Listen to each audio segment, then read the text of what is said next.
Assalamu alaikum, welcome to my YouTube channel. Hope so you all will be fine. Let's start to this topic. Topic is benzene. Last lecture में हमने aromatic compound start किए थे, उनकी classification देखी थी, उनका nomenclature पढ़ा था।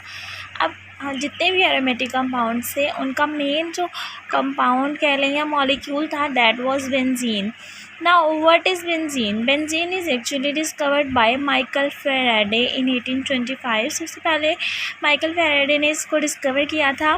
कैसे डिस्कवर किया था? उसने डिस्ट्रक्टिव डिस्टिलेशन करवाई थी वेजिटेबल ऑयल्स की, और उसके अंदर गैस प्रोड्यूस करवाई वेजिटेबल ऑयल्स की. जब उसने डिस्ट्रक्टिव डिस्टिलेशन करवाई तो उसे गैस प्रोड्यूस हुई, और उस गैस के अंदर एरोमेटिक कंपाउंड्स, और उन एरोमेटिक कंपाउंड्स में बेंजीन थी. First of all Michael Faraday ने इसको डिस्कवर किया.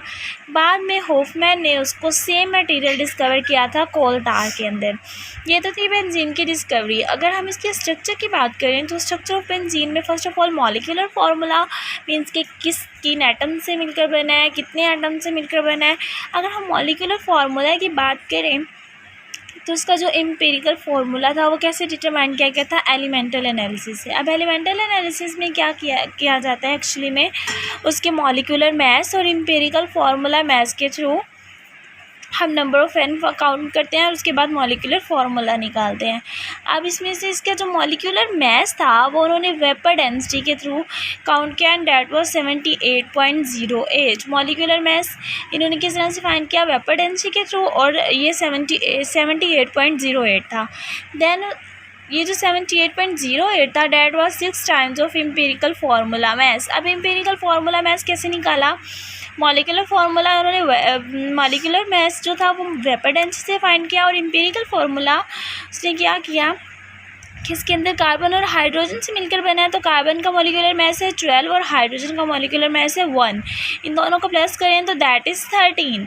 तो इन्होंने एम्पिरिकल फार्मूला निकाला, कार्बन और हाइड्रोजन से मिलकर बना है, तो एम्पिरिकल फार्मूला 13 आया, और मॉलिक्यूलर मास जो था वो 78.08 था. अब अगर हम मॉलिक्यूलर फार्मूला की बात करें तो मॉलिक्यूलर फार्मूला हम कैसे निकालते हैं? Molecular formula is equal to n into empirical formula.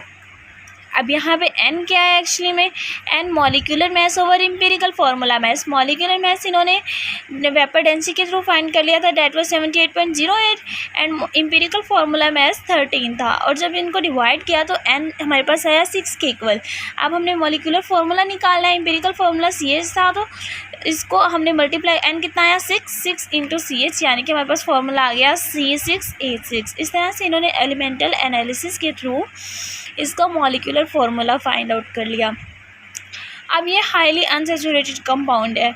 अगर अब हम इसके स्ट्रक्चर की बात करें कि स्ट्रक्चरल फार्मूला किस तरह से फाइंड करते हैं, तो स्ट्रक्चर फार्मूला में फर्स्ट ऑफ ऑल इन्होंने डिफरेंट मेथड्स देखे कि किस फार्मूला में सूटेबल हो सकता है. इसने स्ट्रेट चेन फार्मूलाज देखे तो स्ट्रेट चेन तो रूल्ड आउट हो गई, मीन्स के ये स्ट्रेट चेन में फॉल नहीं किया. क्यों? Let's see.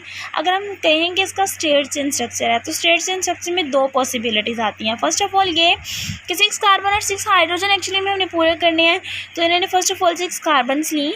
और जब हम हाइड्रोजन की बात करें कि हर कार्बन के साथ एक हाइड्रोजन आएगा तो कार्बन की कोई भी बॉन्डिंग नहीं हो रही. इन्होंने क्या किया कि पहले 2 कार्बन के दरमियान ट्रिपल बॉन्ड बना लिया, और लास्ट वाले 2 के दरमियान भी ट्रिपल बॉन्ड बना लिया. तो इस तरह से पहले जो C6H6 को अरेंज किया तो हमारे पास जो फार्मूला बना डैट वाज 1,5 हेक्साडाइईन. वाई यानी किसके लिए? अल्काइंस के लिए. 2 अल्काइंस आ रहे थे तो डाइईन आ गया, और हेक्सा का मतलब 6 कार्बन, और 1,5 यानी कि पहली और 5वीं 2 कार्बन जो है उनके दरमियान ट्रिपल बॉन्ड है.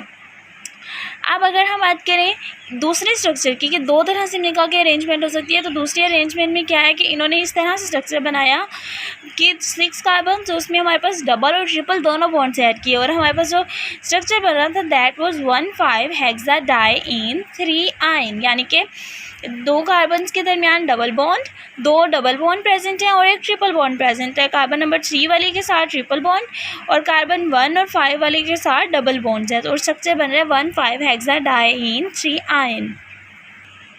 Let's consider these two structures. अगर हम वो स्टेट चेन स्ट्रक्चर्स को देखते हैं तो वो किस तरह से रूल्ड आउट होते हैं। अब इन दोनों स्ट्रक्चर्स में कंडीशन क्या है कि वो या तो अल्कीन है या फिर अल्काइन है। अब ये अल्कीन और अल्काइन दोनों के दोनों ही हमने लास्ट सेक्शन में जब अल्कीन्स और अल्काइंस के रिएक्शंस देखे थे तो हमने चेक किया था कि अल्कलाइन के MnO4 के साथ जब ऑक्सीडेशन करवाते हैं हम अल्कीन्स या अल्काइंस की तो दोनों ऑक्सीडाइज हो जाते हैं, यानी कि उससे ऑक्सीजन ले लेते हैं और खुद ऑक्सीडाइज होके कि MnO4 का कलर एक्चुअली में पिंक कलर होता है तो वो डिसकलर्ड हो जाता है। हमें पता चल जाता है कि MnO4 के साथ रिएक्शन हो गया है। लेकिन जब बेंजीन का रिएक्शन करवाया उन्होंने MnO4 के साथ तो बेंजीन ने उसको ऑक्सीडाइज नहीं किया। तो इस बात से प्रूव हुआ कि बेंजीन ना तो अल्कीन है ना ही अल्काइन है। Another prove is that benzene जो है वो एडिशन रिएक्शन देती है हैलोजन के साथ भी और हाइड्रोजन के साथ भी, जो किस चीज़ को रिप्रेजेंट करता है कि डबल बॉन्ड प्रेजेंट है। लेकिन ये सब्स्टिट्यूशन रिएक्शंस भी देती है। अब हाइड्रोजन और हैलोजन दोनों के साथ एडिशन रिएक्शन तो दे रही है, that represent that it contain double bond, तो इसका चांसेस ये थे कि ये अल्कीन हो सकती है। लेकिन साथ ही सब्स्टिट्यूशन रिएक्शंस भी देती है कंसनट्रेटेड एसिड्स के साथ, जैसे कि नाइट्रिक एसिड की बात करें या सल्फ्यूरिक एसिड की बात करें। अब ये रिएक्शंस क्या रिप्रेजेंट कर रहे हैं कि ये सैचुरेटेड कंपाउंड है, अल्कीन्स हो या अनसैचुरेटेड है। अल्कीन्स तो अनसैचुरेटेड होती हैं लेकिन benzene at the same time saturated भी है अनसैचुरेटेड भी है। It's state chain having carbon each carbon with hydrogen, mean कि अगर स्टेट चेन की बात करें तो हर कार्बन के साथ हाइड्रोजन है, तो इसका जो हमारे पास सब्स्टिट्यूशन रिएक्शन आने चाहिए थे तो it should give 3 mono substitution reactions, mean कि इसको 3 मोनो सब्स्टिट्यूशन प्रोडक्ट्स देनी चाहिए थी, लेकिन ये सिर्फ एक मोनो सब्स्टिट्यूशन प्रोडक्ट देती है। तो ये अगेन इस चीज़ को प्रूव कर रहा है कि ये अल्कीन्स या अल्काइंस में से नहीं है, या फिर वो जो 2 स्ट्रक्चर्स हमने ड्रॉ किए उन दोनों में से इसका स्ट्रक्चर नहीं है। Next one point is that molecular formula of benzene not correspond to any open chain, means कि ओपन चेन फार्मूलाज क्या थे। अल्केन्स का क्या है CnH2n+2। अगर हम बात करें कि कार्बन 6 हैं तो हमारे पास हाइड्रोजन अल्केन्स के अकॉर्डिंग होने चाहिए थे बेंजीन में 14, लेकिन इसके अंदर तो 6 हाइड्रोजन है तो अल्केन्स के फार्मूला के अंदर नहीं आ रही इसकी डेफिनेशन। फिर सिमिलरली अगर अल्केन्स की बात करें तो अल्कीन्स में कार्बन नंबर हमारे पास तो 6 है, तो अल्कीन के अकॉर्डिंग हाइड्रोजन का नंबर होना चाहिए था 12, लेकिन बेंजीन के स्ट्रक्चर में हाइड्रोजन कितने हैं 6, तो ये भी गलत हो गया।